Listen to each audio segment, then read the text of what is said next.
sénatrice, Monsieur le Président de la communauté de communes et conseiller départemental, Mesdames et Messieurs les enseignants, Messieurs les représentants des pompiers, Messieurs les représentants de la gendarmerie, Mesdames et Messieurs les élus, Mesdames et Messieurs, chers parents et chers enfants.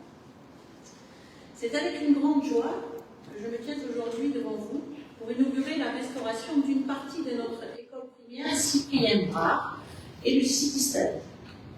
Ce moment marque une étape importante pour notre commune et surtout pour nos enfants qui sont notre avenir. Je vais tout d'abord commencer par l'école. Cette école n'est pas seulement un bâtiment. Elle est le symbole de notre engagement envers l'éducation et le bien-être de nos jeunes. Elle est un symbole d'espoir, d'avenir, un lieu où chaque enfant pourra s'épanouir, apprendre et rêver. Nous vivons dans un monde en constante évolution et il est crucial que nous offrions à nos enfants les outils nécessaires pour faire face à ces défis. Aussi, dès 2020, le conseil municipal a choisi de s'inscrire dans le dispositif d'État Label École numérique 2020 et ainsi investir dans l'achat de tablettes numériques, d'ordinateurs portables, de tableaux interactifs et robots programmables afin de proposer à nos élèves des méthodes d'apprentissage innovantes et favoriser ainsi l'éducation, la créativité et le bien-être. Ce qui a représenté un investissement de 27 865 €, avec un reste à charge pour la commune de 13 865, le delta ayant été financé par l'État. Nous attachons également une attention particulière à la sécurité de nos enfants. Aussi, nous avons équipé le groupe scolaire de portails avec digicode et ouverture à distance. Là aussi, nous avons bénéficié d'une aide de l'État dans le cadre de la sécurisation des établissements scolaires, soit 7 350 € qui nous ont été attribués pour un coût global de 16 431 €. Et aujourd'hui, nous inaugurons ces nouveaux bâtiments pour accueillir, comme vous l'avez vu, 4 classes. Le coût total de cette réfection s'élève à 601 357,16 €. Pour ce faire, nous avons bénéficié, là encore, de l'aide de l'État au travers de la DETR, dotation d'équipement des territoires ruraux, à raison de 183 150 €, et du département, au travers des contrats de projets communaux, à raison de 186 076, soit un reste à charge pour la commune de 212 132,16. Un grand merci à ces deux financeurs, sans qui il aurait été difficile pour la collectivité de réaliser ce projet aussi rapidement. En effet, les travaux ont démarré le 4 septembre 2023 et se sont achevés en août 2024. En fait, cette réhabilitation ne faisait pas partie de notre programme, mais en urgence, suite à un rapport de bureau d'études, nous avons pu mettre les enfants en sécurité dans les bâtiments modulaires, l'ancien bâtiment menaçant de s'écrouler. Et nous avons immédiatement lancé les études et travaux de reconstruction. Je tiens à remercier tous ceux qui ont contribué à la réalisation de ce projet. Merci au cabinet d'architectes Méline Agaven et aux artisans qui ont transformé notre vision en réalité. Alors, je vais essayer de ne pas en oublier, je vais les citer par ordre alphabétique. La PAL, SARL B électrique, Diag Imo, Dubois et Associés, entreprise Pereira, établissement Brel, établissement Foussa, SARL Intec, menuiserie Benoît, NGE Fondation, Optisol Géotechnique, Périgord Génie Civil, SARL Rioux, Bureau Socotec, SARL Bagliani et Fils, et enfin les locaux Véret Bâtiment. À vous, chers enseignants, je veux exprimer toute ma confiance. Vous êtes les bâtisseurs de l'avenir. Votre rôle est essentiel pour transmettre des connaissances, mais aussi les valeurs, le respect, de solidarité et d'ouverture d'esprit. Vous avez la responsabilité de former des citoyens éclairés et engagés. Et je vous fais une entière confiance pour relever ce défi avec brio. Et enfin, à vous, chers enfants, cette école est la vôtre. Profitez de chaque instant, apprenez, explorez et n'hésitez jamais à poser des questions. Soyez curieux et passionnés, car c'est ainsi que vous découvrirez le monde qui vous entoure. Le stade, quant à lui, il a été réalisé en 2021, à la sortie de la période Covid. Il a été construit sur un ancien terrain de tennis. Il est vite devenu un lieu de rassemblement, de passion et d'énergie pour notre communauté. Il sert également de terrain de sport pour l'équipe enseignante du groupe scolaire Cyprien Brave. Le sport a le pouvoir de rassembler les gens, comme les Jeux Olympiques l'ont montré cette année, de créer des liens et de promouvoir des valeurs essentielles comme le respect, l'esprit d'équipe et la persévérance. Ce city-stade, qui regroupe plusieurs disciplines, le basket, le football, le volleyball, l'athlétisme, le tennis, je dois en oublier, et bien plus encore qu'un simple terrain de jeu. Il représente une opportunité pour chacun d'entre nous de s'engager dans une activité physique, de découvrir de nouvelles passions et de partager des moments conviviaux. Cette structure a coûté 63 475,25 €. Nous avons obtenu 11 000 € de l'Agence nationale du sport et 20 738,64 € du conseil départemental, soit un reste à charge de 37 736,51 € pour la commune. Merci à tous ceux qui ont cru en cette initiative. Donc merci aux entreprises Lagarde et Laronce et Altrad Bléfranc pour leur engagement et la qualité de leur travail. En même temps, nous avons confié à ces deux entreprises la réfection de l'aire de jeu pour enfants qui était obsolète et non réglementaire, soit un coût total des travaux de 19 479,73 €, entièrement financés par la commune.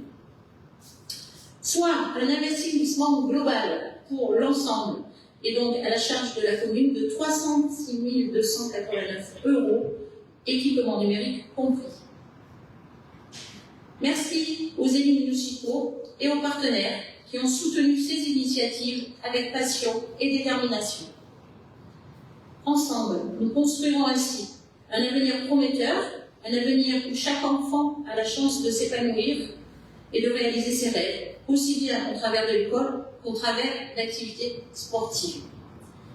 Merci à toutes et à tous pour votre présence à cette inauguration. Cela montre l'attachement que vous portez au développement de nos communes rurales. Et merci pour votre attention.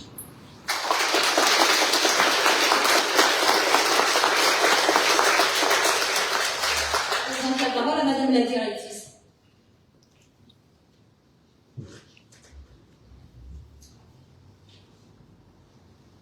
Les enfants, mesdames, messieurs, notre école, Cyprien Brave, est une école de 9 classes, 3 classes de maternelle, 6 classes d'élémentaire. Actuellement, nous avons 148 élèves scolarisés. Nous sommes en REP, réseau d'éducation prioritaire. De ce fait, nous disposons d'un encadrement renforcé. Les classes de grande section, CP et CE1, sont dédoublées. Il y a donc 2 classes à 14 élèves et 2 classes à 15 élèves. Ces effectifs renforcés sont au service de la pédagogie et de la réussite de nos élèves. Au Lardin, nous sommes dans un contexte socio-économique difficile. Perte d'emploi, niveau socio-culturel inférieur à la moyenne nationale. Dans ce contexte, nous œuvrons pour nos élèves grâce à l'engagement de toute une équipe d'enseignants et de personnel communal, toujours appuyé par le soutien de la mairie, qui est surtout un soutien financier et qui répond favorablement à nos demandes. Ici, la réalisation de ces 4 classes permet que tous nos élèves travaillent dans d'excellentes conditions. Nos élèves et leurs enseignants évoluent dans de grands espaces, comme vous avez pu le voir, qui ont pu être aménagés en fonction de l'organisation pédagogique de chacun et en fonction de la composition de chaque classe. Ces conditions de travail favorisées développent les attitudes positives, améliorent la réussite scolaire ainsi que l'épanouissement des élèves. Toute l'équipe enseignante et plus largement l'éducation nationale remercie la municipalité pour cet investissement au profit des petits Lardinois. À l'école du Lardin, on pourrait qualifier d'école ouverte, école tournée vers le monde extérieur. Je vais vous donner quelques exemples. En maternelle, nous privilégions un partenariat entre les parents et l'école. Nous accueillons chaque famille, père et mère, en mai scolaire pour une découverte de l'école sur un temps de classe. Les parents voient ainsi comment ça se passe en classe avec des élèves présents. Les parents sont régulièrement invités à partager au cours de l'année des moments de classe, visiter notre jardin potager, partager des moments plus festifs comme le carnaval, la fête du printemps ou d'autres encore.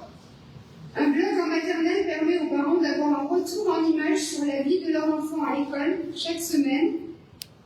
Les échanges entre parents et enseignants de ce fait sont facilités. Cycle 2 et 3, c'est-à-dire du CP au CM2, l'effectif de nos classes permet des aménagements de classes souples.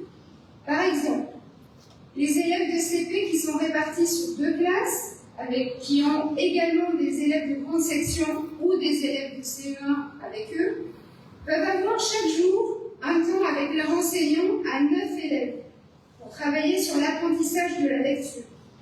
Sur ces moments-là, les autres élèves de ces classes rejoignent soit la classe de grande section, soit la classe de CE1 pour se retrouver avec les autres élèves de même niveau. Avec cette pratique, nous avons constaté une réelle hausse au niveau des résultats des évaluations nationales en lecture. Il en est de même pour la classe de grande section.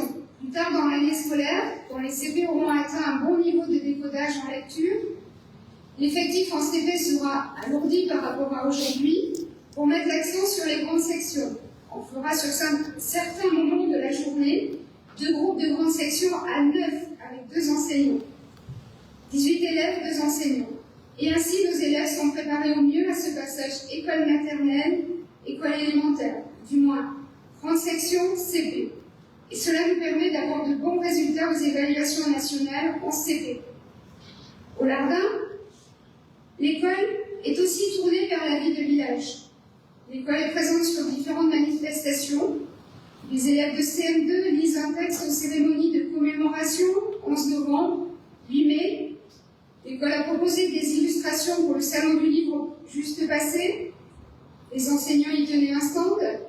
Il y a une collaboration avec la bibliothèque municipale. Il y a aussi une collaboration avec la Mutanerie qui finance un spectacle de Noël. Un partenariat avec le club de tennis, le club de basket. Des moniteurs sportifs initient nos élèves. Nous profitons aussi de notre cadre de vie. Une classe, par exemple, fait classe dehors, dans le bois de Pérou. Une après-midi par semaine, les élèves vont effectuer le travail scolaire et redécouvrir le vivant, développer la créativité, développer la coopération entre élèves. Ce sont que quelques exemples. Nous avons, comme chaque école, un programme de lutte contre le harcèlement et ces activités de coopération menées lors de la classe dehors ou qui seront menées lors des classes de découverte. Puis cette année, il y a un projet de classe découverte.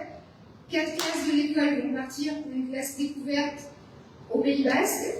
Ce sont des luttes, des exemples de lutte contre ce fléau.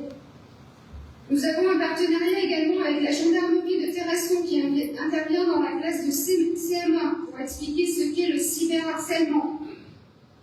Et le point fort, à mon avis, de lutte contre le harcèlement, c'est les relations étroites qui peuvent être construites avec les familles.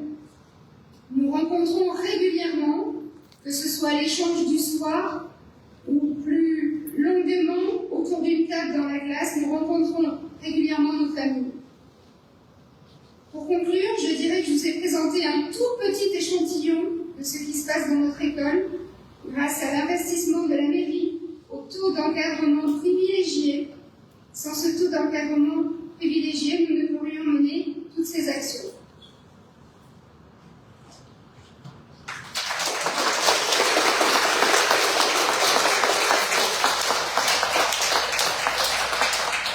On a la parole à Monsieur le Président de la communauté de communes.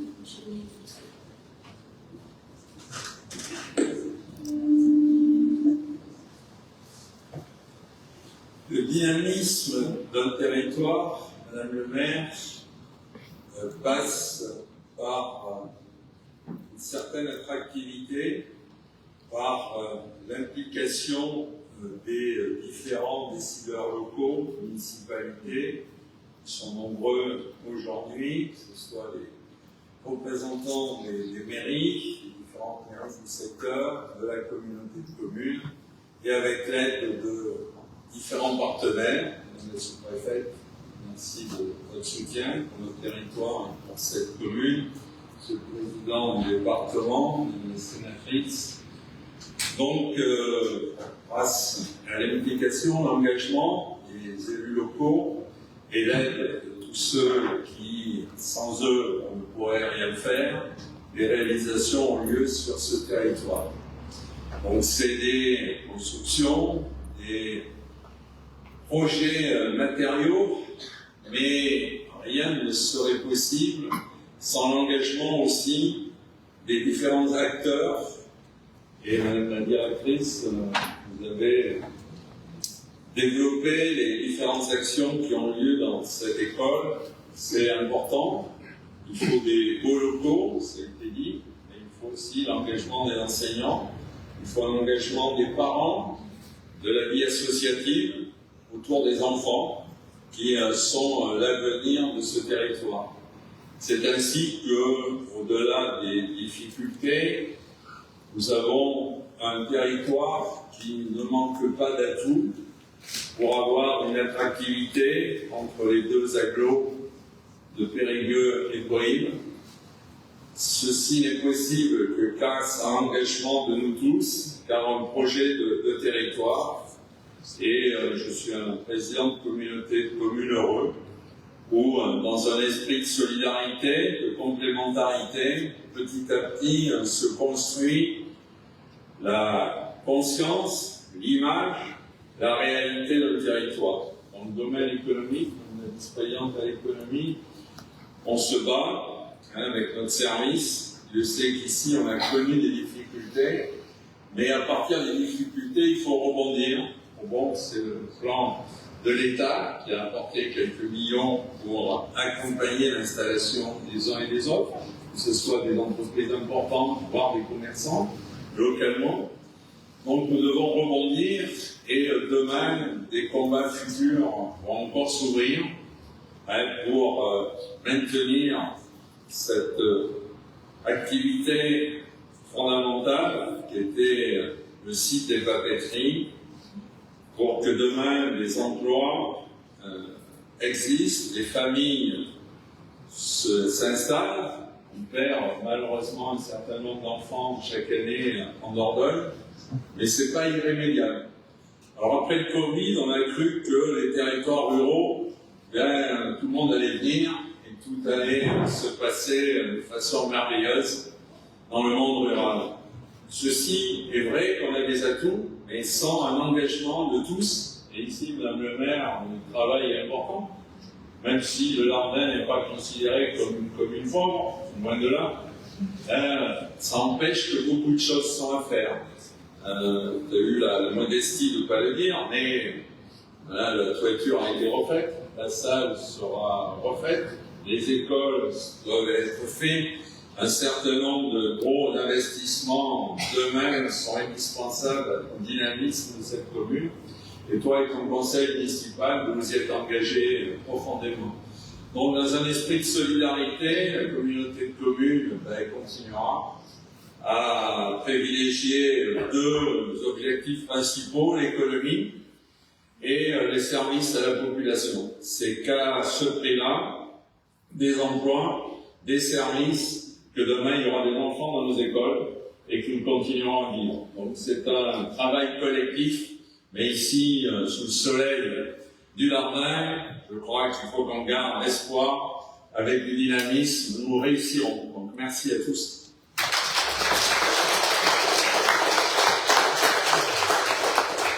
On a la parole à M. Germinal Perrault, président du département, du conseil départemental.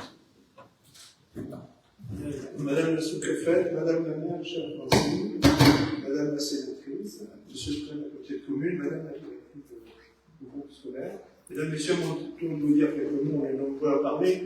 Moi, je voudrais féliciter Madame la maire du Lardin et l'ensemble du conseil municipal pour les travaux que nous inaugurons aujourd'hui.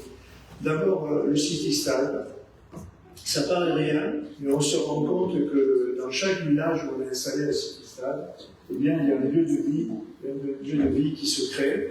Il y a un lieu de rassemblement pour des jeunes, pour des adolescents, souvent, qui sont bien mieux au cyclistade qu'ailleurs. Et puis aussi pour la pratique sportive. Ça n'a l'air de rien, mais dans notre cyclistade, on peut faire de tout. On peut faire du basket, on peut faire du handball, on peut faire du football avec une balamousse, on peut faire du tennis, on peut toucher à beaucoup d'activités qui permettent aux jeunes bien de se diriger, de s'orienter vers une activité sportive. Et Francine l'a dit, mais le sport c'est énormément, c'est très important. C'est très important pour chacun d'entre nous, pour les enfants d'ailleurs. D'abord pour se connaître, pour connaître leur corps. Et quand on est adolescent, son corps évolue beaucoup et les activités sportives nous apprennent à maîtriser notre corps et à le voir évoluer. Mais au-delà des apports personnels, le sport, c'est surtout un facteur de socialisation, c'est-à-dire qu'à travers le sport, eh bien, on apprend les premières règles de la vie, on apprend à se respecter soi-même, on apprend à respecter ses adversaires, on apprend à respecter l'arbitre, on apprend à accepter des règles communes qui nous permettent de jouer, tout simplement, et de vivre ensemble. Et puis, il y a ce que vous avez fait à l'école, et on peut relier les deux, parce que l'éducation, comme la culture, comme le sport, eh bien, sont là pour apporter les mêmes choses. C'est-à-dire enrichir chacune des personnes, leur permettre de se maîtriser, de maîtriser le langage, de maîtriser l'écrit, de maîtriser les relations avec les autres. Et je crois que rien n'est jamais trop beau quand il s'agit de travailler pour l'éducation de nos enfants, l'éducation des plus jeunes. J'étais instituteur, j'ai enseigné pendant 23 ans et je garde de ce métier un souvenir absolument formidable. Mais je vous ai bien écouté. Et Dominique l'a dit, il faut des jolis murs, il faut des jolies boîtes. Et ça, c'est le rôle des mairies. Et vous avez souligné le travail de la mairie que je souligne aussi. Mais il faut aussi l'engagement des enseignants. Et quand vous avez expliqué comment vous arriviez à dédoubler les classes, comment vous arriviez à faire en sorte que les enfants se trouvent dans les meilleures conditions de travail pour les premiers d'apprentissage, on voit bien l'intérêt que vous leur portez. Et on voit bien que ce travail-là, il ne peut pas se faire sans vous, sans les enseignants de notre pays. Et c'est une façon pour moi de vous rendre hommage et de leur rendre hommage en général. Hier, j'étais à Angers avec une dizaine de collègues du département. On a passé 3 jours aux assises des départements de France. Et notre sujet, je ne veux pas vous gâcher la fête, mais notre sujet aujourd'hui, il est financier. Vous savez, l'État a ses difficultés, qui sont immenses, mais les collectivités ont des difficultés aussi, mais dans ces collectivités, les départements en particulier, et le Premier ministre l'a reconnu, et le président de la Cour des comptes aussi, les départements ont des difficultés particulières. Donc, on a souhaité, on a fait passer le message au Premier ministre, qui nous a rassurés en partie sur le fait que si les départements n'ont pas les moyens d'aider les communes, eh bien, nous ne pouvons pas faire ce que nous avons fait ici, apporter un peu moins de 200 000 € à ces projets. Si le département n'a plus les moyens de soutenir la culture, de soutenir le sport, eh bien, nous ne le ferons pas, tout simplement. Et vous le savez, madame la sous-préfète, je ne suis pas là pour prêcher, mais il faut bien qu'on soit conscient que pour que la société française puisse vivre harmonieusement, il faut que chacun ait sa place, mais que chacun ait les moyens d'exercer nos compétences. Nos compétences obligatoires, c'est le social, vous le savez, les routes, les collèges, la lecture publique, les archives et les pompiers. Eh bien, aujourd'hui, on nous demande de nous replier sur ces compétences-là. Mais ce n'est pas suffisant. Dans le monde rural, on est là pour aider les communes, on est là pour aider le sport, on est là pour aider la culture, parce que ça va au-delà de nos compétences obligatoires. Donc, comme on n'est pas loin de la fin d'année, je forme le vœu que les propos rassurants du Premier ministre Michel Barnier hier soient suivis d'effets et que le département ait toujours les moyens d'être sur les territoires et d'aider tous les acteurs du territoire. En tout cas, bravo à Francine et à l'ensemble du conseil municipal de Lardin ce matin.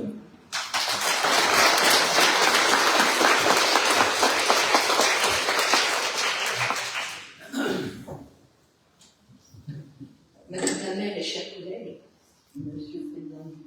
la maire, Madame la préfète, mes chers collègues élus, mesdames, messieurs les enseignants, comme mes autres collègues, je voudrais vous dire que je suis, moi, très heureuse ce matin d'être à vos côtés, d'être à côté de toi, Francine, avec ton équipe municipale, pour ce moment heureux que représentent ces innovations, qui sont, à n'en pas douter, le résultat, et ça a été dit, des efforts déployés pour répondre toujours mieux aux besoins de nos concitoyens. Et je crois qu'on peut dire que tous nos élus s'y emploient partout sur notre département. Nous le voyons à travers, je circule beaucoup dans ce département, nous le voyons à travers toutes ces innovations et toutes ces réalisations pour le bien-être de la population.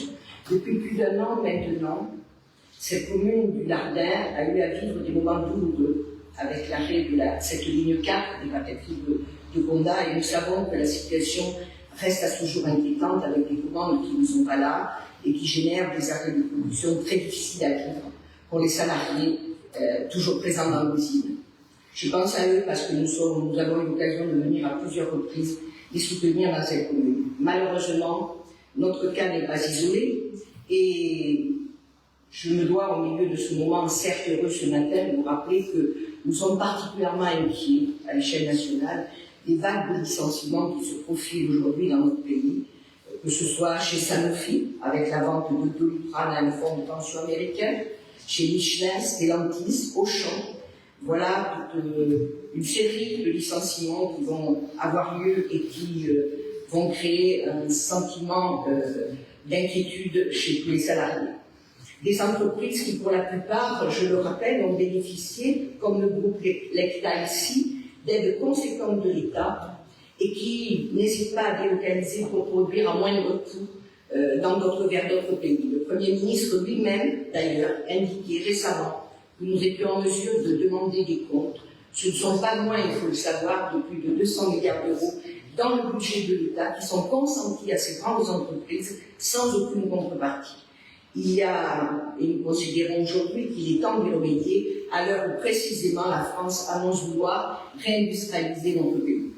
À n'en pas douter, l'année 2025, Germinal l'a dit, ne sera pas une année facile non plus à vivre, puisque sur le plan de nos finances publiques, la situation est plutôt à la rigueur. Pour réduire le déficit budgétaire, nos communes vont être appelées à participer à l'effort.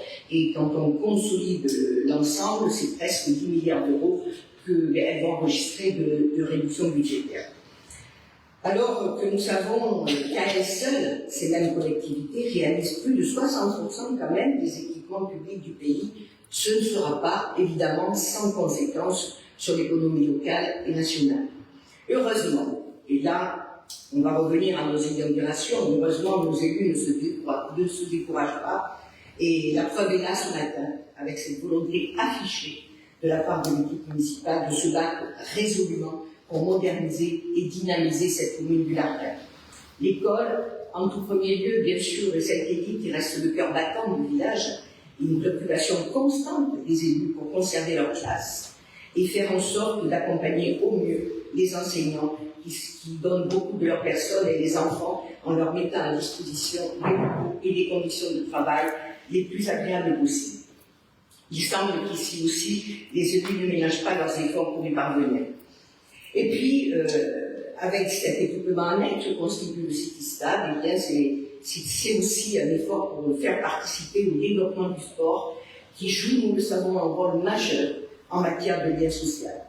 Avec cet équipement, la municipalité réaffirme son attachement à l'épanouissement des jeunes et des moins jeunes d'ailleurs, par la pratique d'une activité sportive et par tout ce qu'elle véhicule, comme le disaient mes collègues, tout ce qu'elle véhicule de valeurs universelles du sport et de l'olympisme. Bravo, Madame la maire, bravo Francine, pour ton engagement et celle de ton équipe municipale. Nous connaissons fort bien ta détermination et ta volonté d'être au plus près de tes administrés dans les bons moments comme dans les plus mauvais moments, et nous t'en félicitons. Bravo à vous tous.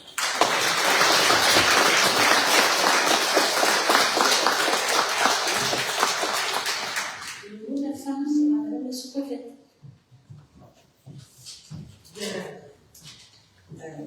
Madame la maire, Madame Dujardin, vice-présidente de la communauté de communes et conseillère départementale. C'est pas inutile de rappeler aussi que l'engagement, il n'est pas non plus ciblé complètement sur la commune. Madame la sénatrice, Monsieur le président du conseil départemental, Monsieur le président de la communauté de communes, Madame la directrice de l'école, je vous salue collectivement, effectivement, tous ici réunis. Alors, le mot de la fin, je vais essayer d'être un peu brève parce que énormément de choses ont été dites. Et je crois que de tous les propos qui ont été tenus par l'ensemble des orateurs qui se sont exprimés, je les partage tous. Je peux peut-être éviter de les répéter.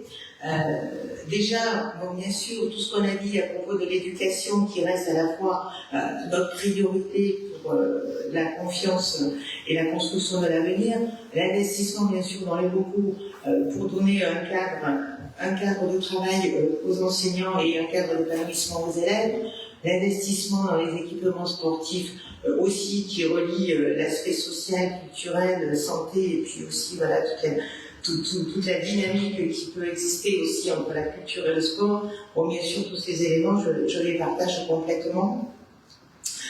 Et puis, je voudrais rebondir un petit peu effectivement sur les propos de la directrice de l'école pour saluer aussi en retour cet investissement pédagogique. Donc, vous l'avez dit dans les propos que vous avez tenus ici, et puis aussi, vous nous avez expliqué au cours de la visite des salles toute la dynamique que vous mettez dans l'éducation avec un certain nombre d'initiatives assez originales pour certaines. En tout cas, un très très bel engagement et beaucoup d'idées pour l'avenir de nos jeunes.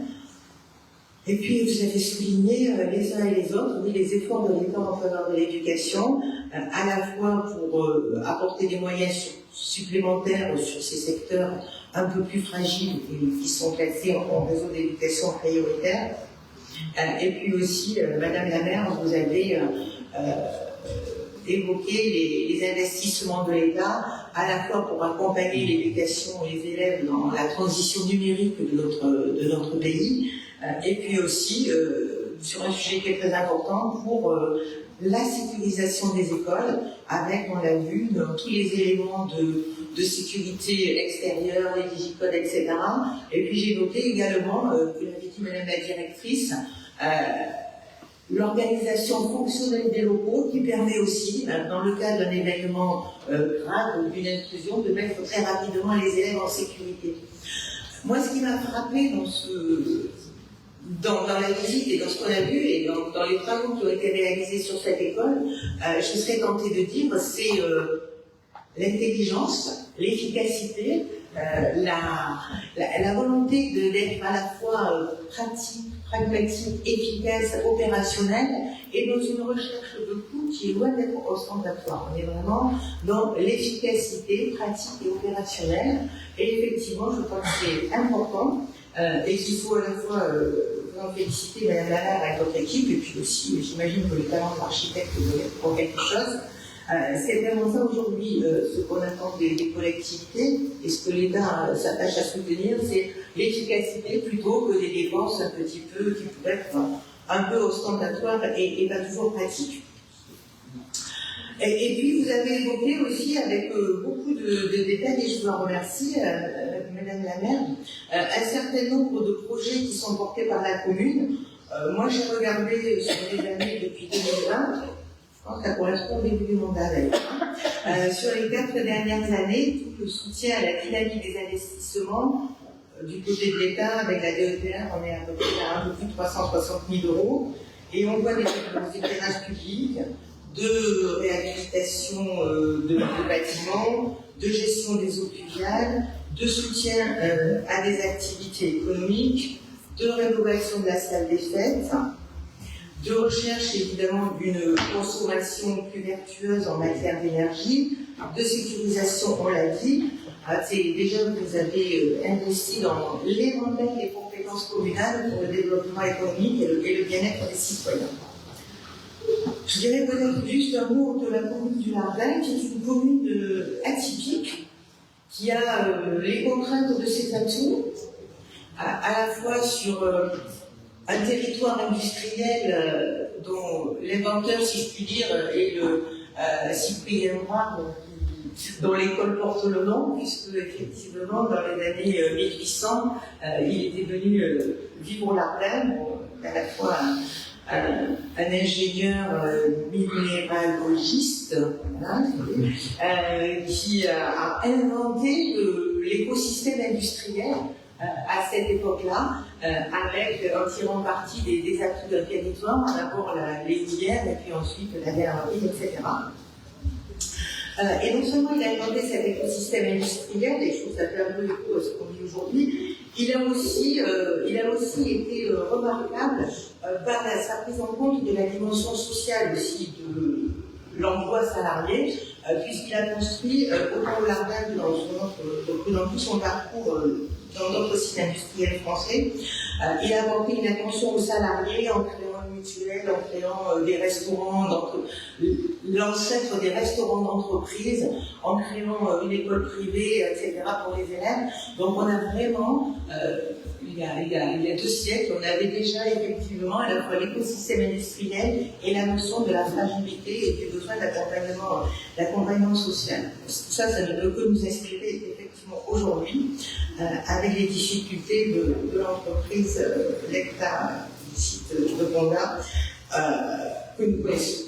Mais je peux vous assurer que non seulement, comme le disait le président Bousquet, il y a eu un effort particulier pour accompagner à la fois le plan social de cette entreprise, pour accompagner aussi des installations d'entreprise, pour accompagner la dynamique du territoire, et nous continuons à être aussi à l'écoute des salariés que moi-même personnellement je vois assez régulièrement, en tout cas chaque fois qu'ils nous le demandent, comme le préfet l'a fait également, et comme je n'en doute pas, sa successeur fera aussi peut-être dans les mois qui viennent, pour continuer à accompagner les évolutions, en tout cas le travail qui est fait pour redonner de l'activité à cette entreprise, et puis rester à l'écoute des salariés, parce que c'est extrêmement important aussi.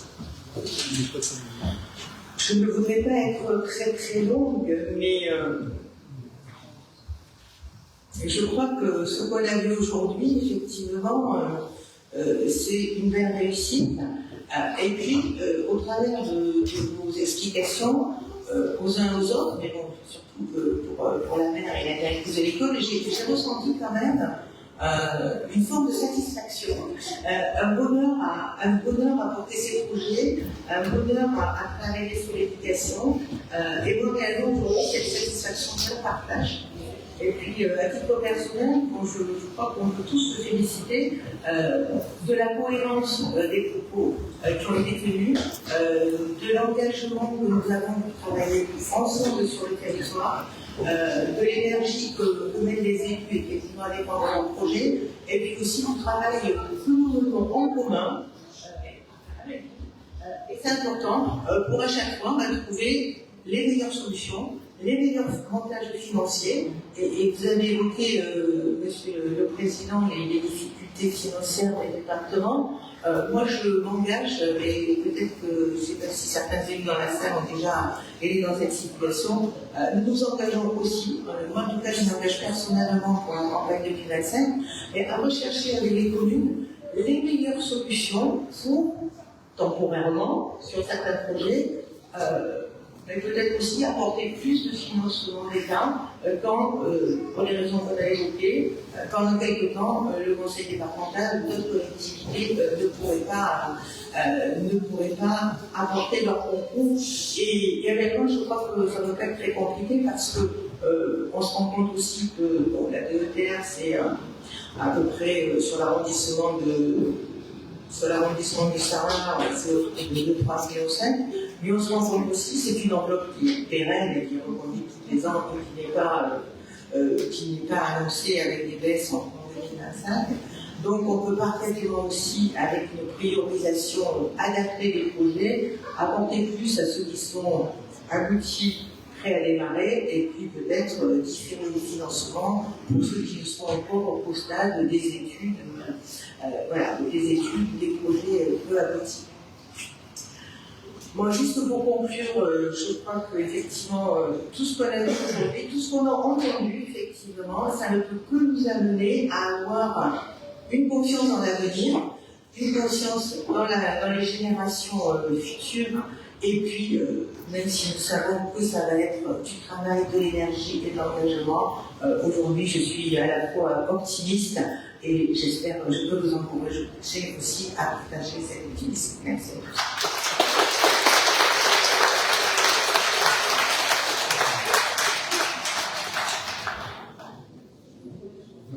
Voilà, la cérémonie touche à sa fin. Je vous convie donc au cours de l'amitié aux femmes.